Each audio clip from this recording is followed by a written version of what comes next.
Alright, आपके सामने हमने, अच्छा, लास्ट टाइम भी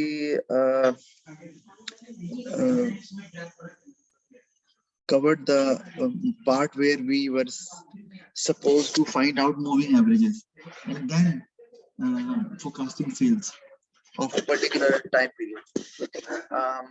अब हम इसकी evaluation देख लेते हैं, और मैंने इसके जो पास्ट पेपर के क्वेश्चंस हैं I shared it in the group as well, तो आप वो भी देख सकते हैं। उनमें से पास्ट पेपर के कई क्वेश्चन वो होंगे जो मैंने आपको वर्कशीट में दिए थे, और you can see it from your past papers as well, ये क्वेश्चन कहाँ आए हुए हैं और उनके आंसर्स आप सॉर्ट आउट कर सकते हैं। If you have any trouble you can let me know. जो जितने क्वेश्चन आप करेंगे मूविंग एवरेज के, उतने ही आपकी जो है वो प्रैक्टिस जो है वो ज्यादा अच्छी हो जाएगी, और आपको क्लियर हो जाएगा कि इसको वैल्यूज अगर डिफरेंट आती हैं, इफ दे आर मिसिंग, तो how to calculate them. Table में कहीं पर भी वैल्यूज मिस हो जाए तो you will be able to find it out. अच्छा, उसके लिए फिर आपको खुद से वो क्वेश्चंस करने भी हैं। अच्छा, evaluation of moving average method की तरफ चलते हैं। तो पहले it considers seasonal variations for production. So this is a good point as far as moving average method is concerned, कि इसमें आपको पता है कि if you predict just based on the past data, तो आप तो वो ट्रेंड देख के, अच्छा पीछे ये आ रहा है डेटा, सेल्स बढ़ रही है, ये कम हो रही है, you try to forecast sales, जो कि most of the time accurate नहीं होती। क्यों? क्योंकि आपको भी पता है कि सीजन जो है ना वो they do matter, and different season में डिमांड डिफरेंट प्रोडक्ट्स की डिफरेंट होती है। तो इस मेथड का फायदा यही है कि it considers seasonal variation as well, and then after considering that you are able to make a forecast. So it is likely to be more accurate than other methods where seasonal variations are not considered. तो एक तो ये इसका फायदा है। और जितनी आपको ये तो पता है कि जो सेल्स फोरकास्ट होती है वो कभी भी एब्सोल्युटली एक्यूरेट तो हो नहीं सकती, लेकिन जितनी क्लोजली एक्यूरेट होगी उतना ही आपके लिए ज्यादा फायदा है, क्योंकि उतना ही आप ज्यादा बेहतर तरीके से अपने रिसोर्सेज को मैनेज कर सकते हैं और उसके बेसिस पे बेटर डिसीजन मेकिंग की जा सकती है। अच्छा, उसमें आगे हमारे पास आ जाता है डिसीजन मेकिंग में। गुजारी पता है आपका वो भी है ना कि एचआर को आपने मैनेज करना है, अपने ऑपरेशंस को मैनेज करना है, आपने मार्केटिंग का प्लान करना है वगैरह वगैरह, तो वो आपकी फिर ज्यादा बेहतर तरीके से आप प्लान कर सकते हैं। अच्छा, फिर नेक्स्ट आ गया accurate for short term forecast. जी, शॉर्ट टर्म फोरकास्ट जो है वो ये एक्यूरेट होता है, लेकिन शॉर्ट टर्म के लिए ही खाली। उसकी वजह ये है कि इफ इसमें there are other factors as well which might not be considered, जैसे कि हम बात कर रहे हैं कि शॉर्ट टर्म में क्यों बोल रहे हैं, क्योंकि लॉन्ग टर्म में obviously there are factors which are changing in the environment which are beyond the control of the business and you cannot predict them. यानी कि आप 3 माह 6 माह साल 2 साल में तो आप समझ आती है, प्रेडिक्ट किया जा सकता है कि जी इंडिकेटर्स ये बता रहे हैं कि sales is going to go up. उसमें आप ऑब्वियसली बात है सीजनल वेरिएशन को कंसिडर करेंगे। वैसे तो उसमें साइक्लिकल फ्लक्चुएशन भी आ जाती हैं कि इकोनॉमिक कंडीशंस को क्या हो रहा है, अप हो रही है, डाउन हो रही है, रैंडम फ्लक्चुएशन भी आ जाती हैं। लेकिन जैसे मैंने आपको बताया, आपकी वर्किंग जो है जिसमें आपको मूविंग एवरेज मेथड इस्तेमाल करना होता है, वहां पर आपकी साइक्लिकल और रैंडम फ्लक्चुएशन के बारे में नहीं पूछा जाता। लेकिन वैसे तो मूविंग एवरेज मेथड में आप सारे कंसिडर कर सकते हैं। तो शॉर्ट टर्म फोरकास्ट जो है वो एक्यूरेट होता है। इसका शॉर्ट टर्म के लिए बहुत ही जो है ना इफेक्टिव टूल है, क्योंकि ये क्लोज टू एक्यूरेट आपको आंसर देता है। लेकिन जितना आप लॉन्ग टर्म में जाएंगे, आपको पता है कि uncertainty increases, you can not predict the factors which are beyond your control. और एनवायरनमेंट में तेजी से चेंजेस आ रही है, यानी कि अगर आप 10 इयर्स आफ्टर 10 इयर्स कुछ फोरकास्ट करना चाह रहे हैं अपनी सेल्स का, so it might be hard to predict using this method, क्योंकि आप सीजन्स को देख रहे हैं, लेकिन सीजन्स के अलावा भी जो लोगों का बाइंग पैटर्न है, लोगों का इनकम लेवल है, वो फिर इकोनॉमिक कंडीशंस की अगर हम बात करें तो वो 10 साल या उससे आगे की प्रेडिक्शन जो है ना, दैट इज वेरी टफ। जैसे इमेजिन करें ना कि अगर आपने कल की फोरकास्ट देखनी हो कि जी रेनफॉल है, फाइन, तो ये it will be as accurate as possible. लेकिन आपने देखना अगले साल इस दिन कितनी बारिश होगी, तो you can't say it with certainty. बता सकते हैं अगले साल बारिश है नहीं है, लेकिन हो सकता है वो उतनी एक्यूरेट हो सकती नहीं, बल्कि यकीनन उतनी एक्यूरेट नहीं हो सकती। तो ये हमें जरूरत है समझने की। The longer we go into the future, the more difficult it becomes as far as sales forecast is concerned. तो ये एक बात आ गई। इसके बाद averaging out seasonal variations to forecast accurately, ये भी मैंने आपको बताया कि जो last column we actually make, उसको हम बोलते हैं ना, वो जो हम निकालते हैं एंड पे, तो वो यानी कि जैसे कि मैं आपको एवरेज सीजनल वेरिएशन या एवरेज डेली वेरिएशन वो इसलिए निकालते हैं ना कि सारे जो वो पर्टिकुलर डेज हैं, अगर मंडे है तो ऑल मंडेज जो है ना वो आपकी फिगर सेम आ जाए, या अगर क्वार्टर है तो एवरी फर्स्ट क्वार्टर जो साल का आ रहा है या एवरी सेकंड क्वार्टर जो साल का आ रहा है, उसमें सेल्स जो है ना वो सेम हो जाए, ताकि it will be easier to predict कि अच्छा ये है जो मतलब फिगर है जिसको हमने यूज करना है इन सेल्स फोरकास्ट। वो हमने किया भी है वर्किंग ना। तो एवरेजिंग आउट करना सीजनल वेरिएशन को, ये एक बहुत इम्पोर्टेंट आप कह लें कि स्टेप है। क्यों? क्योंकि अगर एवरेज आउट आप नहीं करेंगे तो आप नहीं बता सकते कि ओवरऑल आपकी सेल्स में वेरिएशन क्या आने वाली है। क्योंकि जैसे मैं आपको एग्जांपल देता हूँ कि आप क्लास में कहते हैं कि किसी बच्चे के नंबर 100 में से 60 हैं, किसी के 80 हैं, किसी के 50 हैं, तो अब आप इससे कंक्लूड क्या करेंगे? कुछ नहीं। लेकिन अगर मैं इसको एवरेज आउट करूँ और ये कहूँ कि जी ओवरऑल क्लास में जो रिजल्ट है ना वो 80% जो है ना बच्चा 80% मार्क्स लेते हैं, मैं एग्जांपल दे रहा हूँ। Now it become more easier to understand कि ओवरऑल 20% बच्चे हैं जो वीक हैं, बाकी 80% जो बच्चे हैं वो 80 वो अच्छे जो है ना ग्रेड ले लेते हैं। अगर मैं ये कह रहा हूँ कि ओवरऑल एवरेज आई है कि बच्चे 80% मार्क्स लेते हैं, तो इसका मतलब ये नहीं है ऑब्वियस बात है कि सारे ही 80% लेते हैं, लेकिन at least we have something in absolute form to take a decision. Otherwise तो अगर वैल्यूज डिफर करेंगी तो आप कोई भी डिसीजन ले ही नहीं सकते। You need something very clear to you, ताकि आप उसकी बेसिस पे डिसीजन ले। तो ये कॉलम बहुत हेल्प करता है आपको, और हमने जो उसको किया भी है इसकी वर्किंग। सिमिलरली अच्छा अगर इसके डिसएडवांटेजेस देख लें तो कॉम्प्लेक्स है, ऑब्वियस सी बात है। It might take time and obviously lots of calculations are required, and if you even miss out one single figure, your whole calculation will be useless. तो ये इसको बार-बार फिर आपको रीचेक भी करना पड़ता है, not that easy. फिर long term forecast in unstable economic conditions can bring inaccurate results। Even अभी एड्रेस किया कि अगर लॉन्ग टर्म फोरकास्ट है और इकोनॉमिक कंडीशन भी अनस्टेबल हैं, कि अचानक से जो है वो आपको लगता है कि कभी सेल ज्यादा हो जाती है, या गवर्नमेंट की जो पॉलिसीज हैं वो इतनी इफेक्टिव नहीं है, कभी कभी बैकफायर करती हैं, या जो लोगों का इनकम लेवल है वो आप कह लें कि सर्टन नहीं है। कभी जो है वो people get higher incomes and they spend more, and some time they lose their jobs and they have low incomes and they do not spend. तो अगर तो इस तरह का एनवायरनमेंट हमें नजर आ रहा है, या पैटर्न इस तरह का है आपकी प्रोडक्ट का कि some time people buy it, some time they do not, and it's hard to predict, तो फिर उस केस के अंदर आपके लिए ट्रबल हो जाएगी कि क्या किया जाए। लॉन्ग टर्म फोरकास्ट अगर करना है आप, स्पेशली इस एनवायरनमेंट में जो which keeps on changing, factors which are beyond the control of the business, they are not stable। तो फिर लॉन्ग टर्म में मूविंग एवरेज मेथड को इस्तेमाल करना, it is highly risky, because on that basis if you take a decision, it might क्या कहना चाहिए उसे, cost a business huge amount of money, reputation as well, and it might end up closure of the business as well।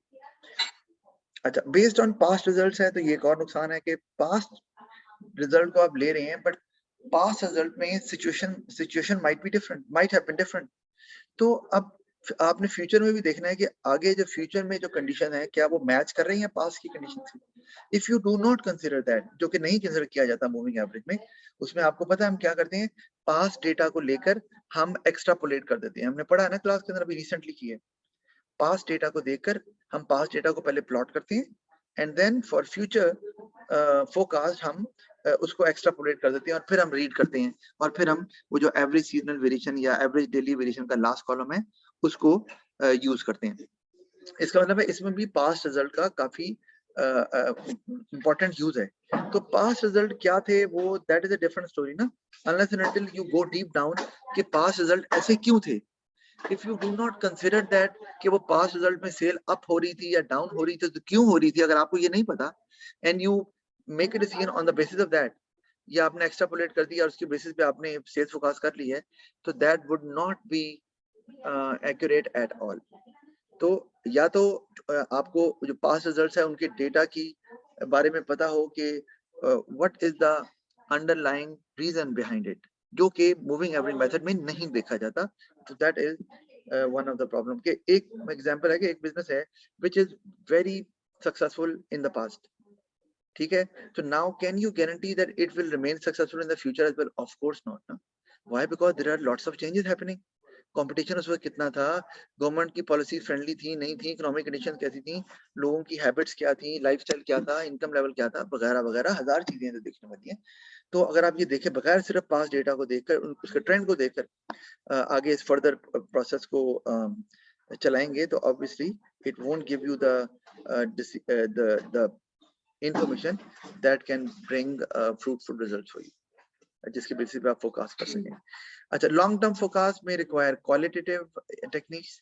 हाँ, ये बहुत important है क्योंकि moving average में तो आपको पता ना एक्स्ट्रापोलेट करते हैं, लेकिन जब आप क्वालिटेटिव टेक्निक इस्तेमाल करते हैं जैसे कि सेल्स फोर्स कंपोजिट है, डेल्फी टेक्निक है, तो ज्यूरी ऑफ एक्सपर्ट्स है जैसे, तो उस केस में आपके जो एक्सपर्ट्स हैं वो आपको long term in the future आपको बता सकते हैं। They can't tell you the exact figure, लेकिन वो ये बता सकते हैं कि आगे जो है वो सेल्स अप होने वाली है या डाउन होने वाली है, and they will tell you the exact reason behind it as well.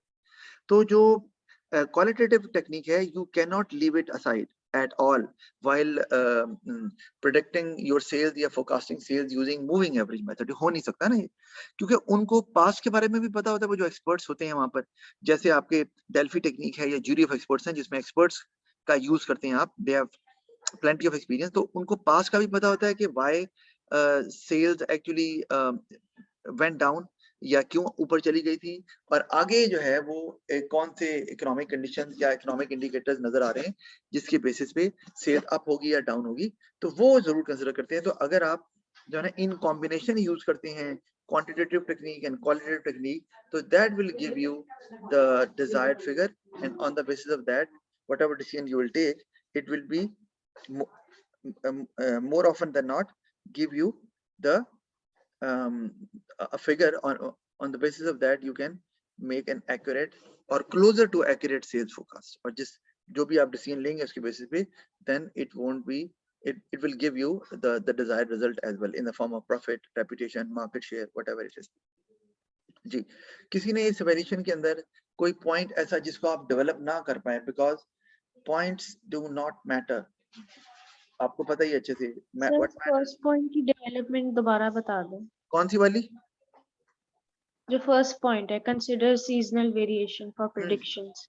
Seasonal variation, अब ये है कि देयर आर मेनी प्रोडक्ट्स जिसमें आपकी प्रोडक्ट्स की डिमांड सीजन के साथ रिलेट करती है, और समटाइम्स जैसे कि हम बात कर रहे हैं कि अगर कुछ तो है ना जो बहुत ही क्लोजली रिलेटेड हैं विद सीजन, जैसे कि आपकी सॉफ्ट ड्रिंक्स हैं, या आपकी कॉफी या टी हो गए, या आपके एयर कंडीशनर्स हो गए, या हीटर्स हो गए, या fine, but still season matters in other products as well.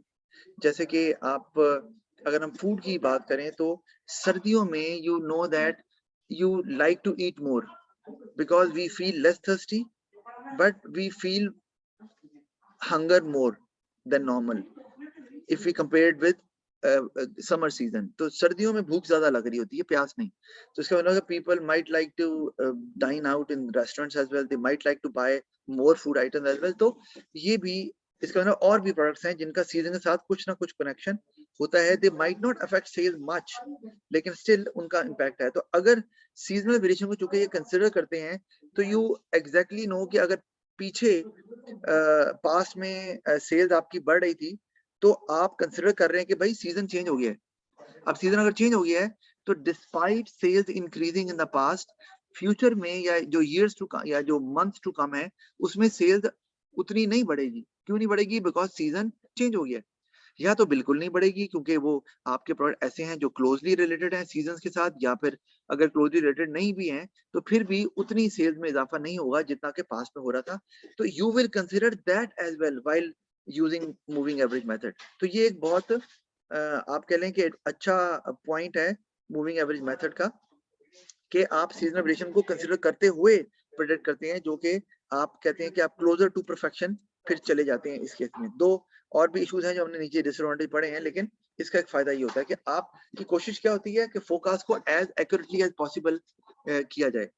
तो वो तभी है कि जितने ज्यादा फैक्टर्स को कंसिडर करेंगे जो कि सेल्स को इम्पैक्ट कर सकते हैं सम हाउ और द अदर, तो उनको कंसिडर करना जरूरी है। तो एक फैक्टर तो कर रहे हैं ना कंसिडर, ये जो कि सीजनल वेरिएशन है। तो इसका मतलब है कि ये एक एडवांटेज बन गया कि प्रोडक्शन आपकी जो है वो क्लोज टू एक्यूरेट हो सकती है। लेकिन वो बाकी चीजें जो नहीं कंसिडर करते वो फिर एक डिसएडवांटेज बन जाता है वैसे इसके ऊपर। जी फारिया। जी सर, समझ आ गई।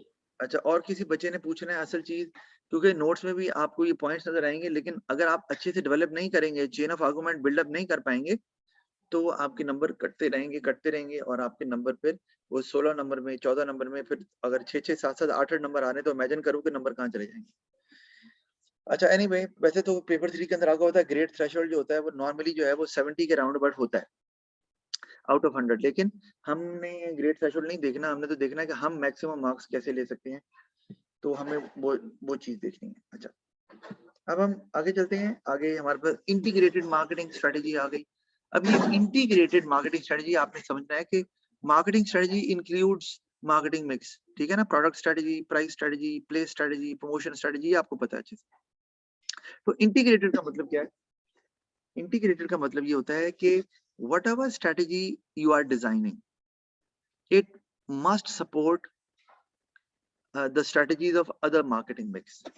यानी कि ऑल मार्केटिंग मिक्स जो उनकी स्ट्रेटेजी आप डेवलप कर रहे हैं या टैक्टिक्स हैं, they must be in line with one another, they must support one another rather than going against one another.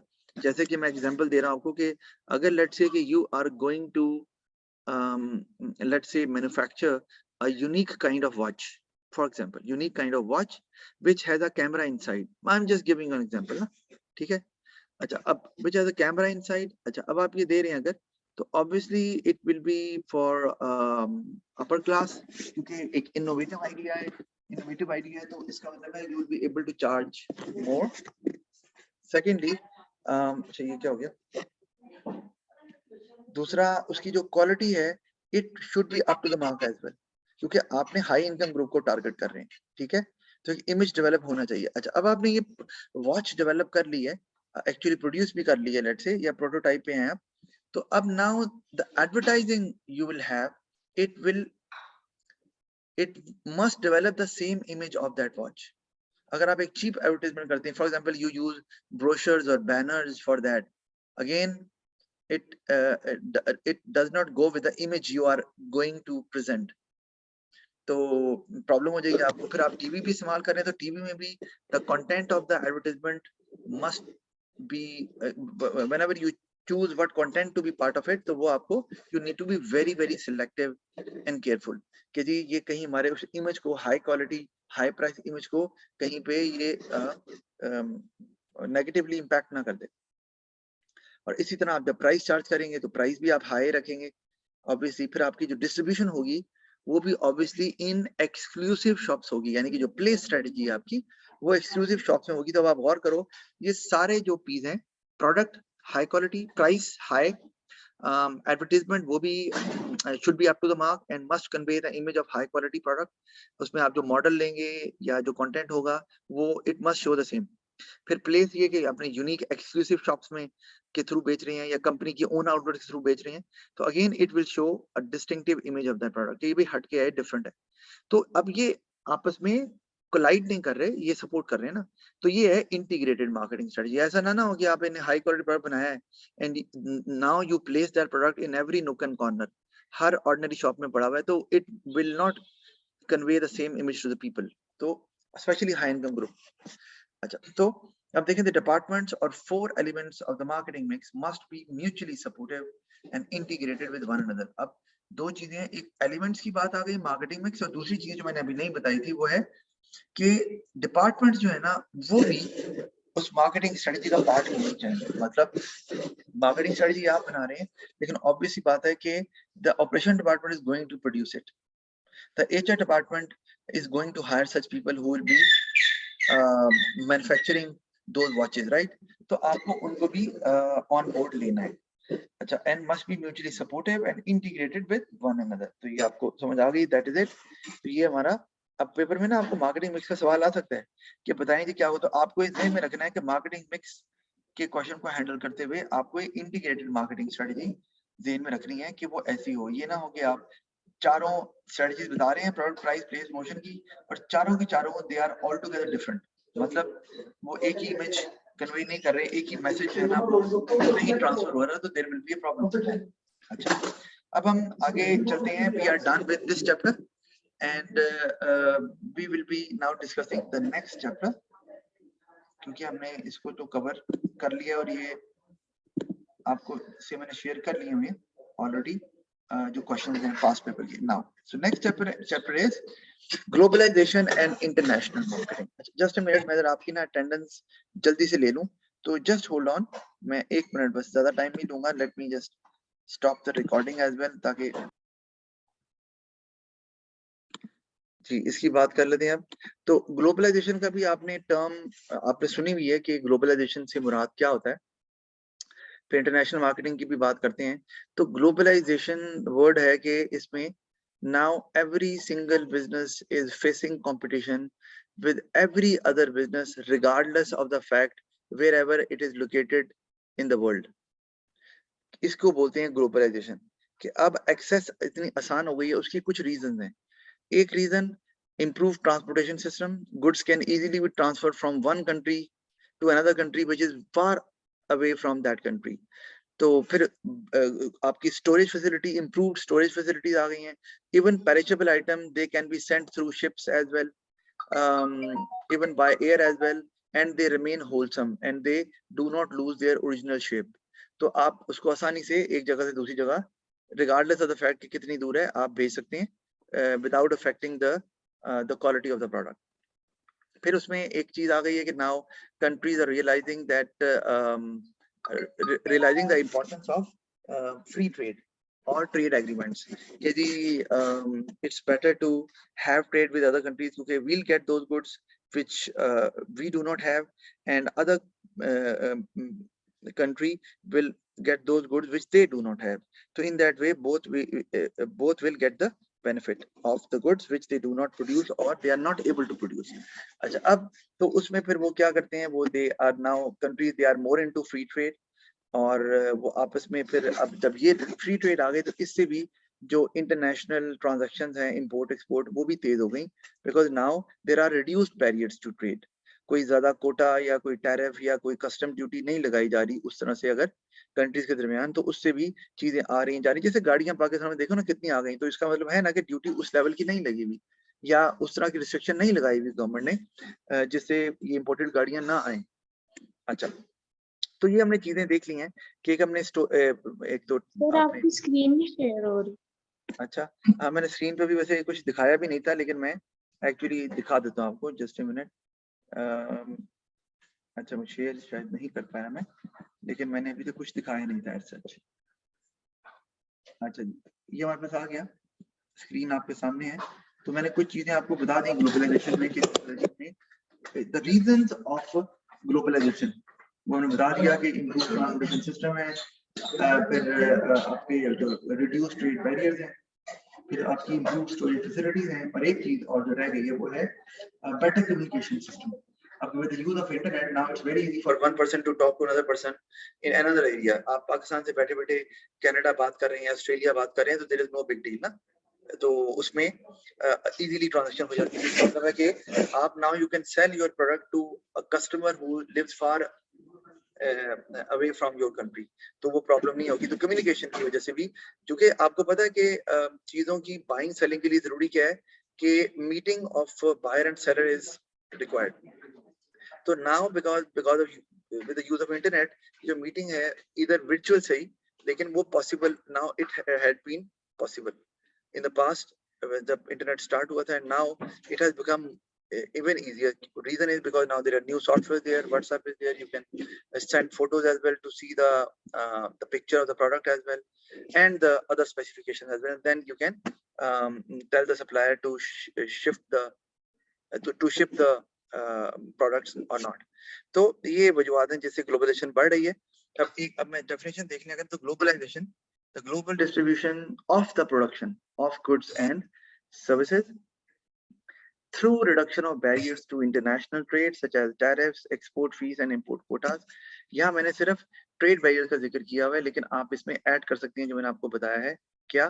improved communication system, better transportation system, better storage facility. तो इससे आपको आपके लिए आसान हो गया कि अब लिखा हुआ क्या वर्ड है, ग्लोबल डिस्ट्रीब्यूशन, कि production is taking place anywhere, it does not matter, but it can be distributed globally easily, and one of the reason is reduction of barriers, and the other I just told you, वो आपको पता है.